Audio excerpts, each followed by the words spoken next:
Hi, it's Wendell Latham with the Eavesdrop Company, speaking today from a customer's home. Every year I get called by customers to help them deal with ice dam problems. Some of them have new eavesdrops, some of them have old eavesdrop. Oftentimes the common misperception is that they have a problem with their eavesdrops or that their eavesdrops are sloped improperly and hence the ice dam occurs. But that's not the case. I can assure you this, that an ice dam has never been caused by an eavesdrop being improperly sloped. Maybe clogged, but not improperly sloped, and I even doubt if one has been caused by a clogged eavesdrop, and I'll explain why. I'm going to turn the camera around now and show you one of the biggest ice dams you will ever see. The icicle protruding from the ice dam is enormous. It's about 8 feet long. So there it is right there. And as you can see, that icicle is almost to the ground. The weight on that must be outrageous. Now you can see something really, if you look really carefully here, I'm going to come up closer to this. Look at the ice dam. That ice is probably 8 to 10 inches higher than the top of the eavesdrop. And that's a problem. Now, thankfully, they haven't had any damage inside the home, and that's one of the problems with ice dams is water can back up and go inside. But this customer is only concerned about why it's occurring. Nothing has gone inside the house, and lucky for them. Let me step back from the house, though, and they have a multi-level backyard, and it's snowing out. It's a Canadian winter, and I do not want to trip. So I'm going to step up into the backyard here, and look at that. You can get a better look at it. Look, there's no snow above there.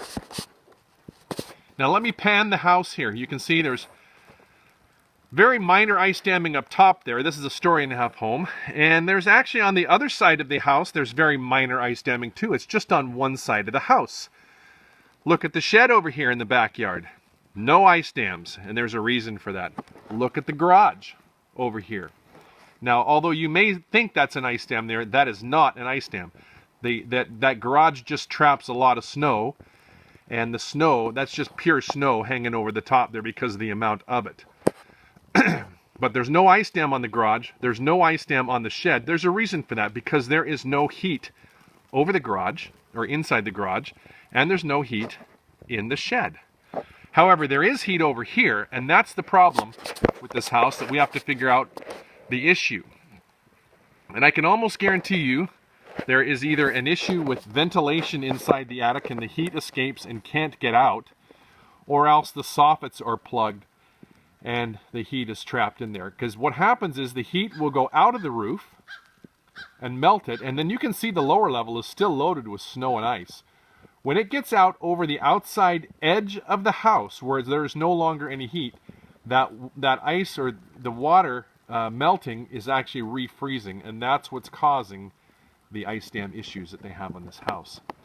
So I'm going to go in, I'm going to climb up into the attic, and I'm going to help this this customer troubleshoot what exactly is the problem. But the next time you think that you have an ice dam and the problem is your eavesdrop, think again, because in all likelihood you have a heat loss problem or an issue in your attic. I have never, in all my years of experience, seen an eavesdrop create an ice dam. And that's the truth. If you want more information about eavesdrop, or if you want us to give you a quote on eavesdrop here in the Golden Horseshoe area of Southern Ontario, look at our website, www.theeavesdropcompany.com, or you can phone us at 905-966-2564. Thank you, and you have a good day.